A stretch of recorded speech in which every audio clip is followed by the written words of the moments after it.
আজ আমরা যাচ্ছি রাজশাহী পদ্মা নদীর মাঝে এক ভাসমান চরে।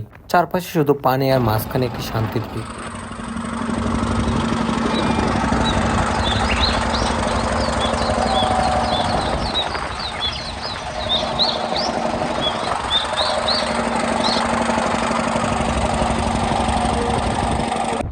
এই দৃশ্যটা ছিল অসাধারণ। আমরা সকলে সেখানে নেমে কিছুক্ষণ এনজয় করলাম।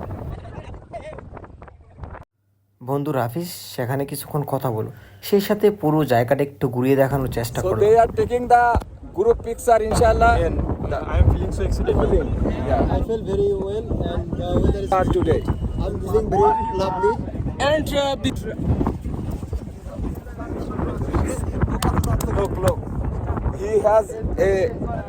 He has got a good lesson today. যেহেতু সন্ধ্যা নেমে আসছিল তাই আমরা নিজ নিজ গন্তব্যে রওনা দিলাম। অ্যাকচুয়ালি সেই ট্যুরটি ছিল একটি অসাধারণ ট্যুর।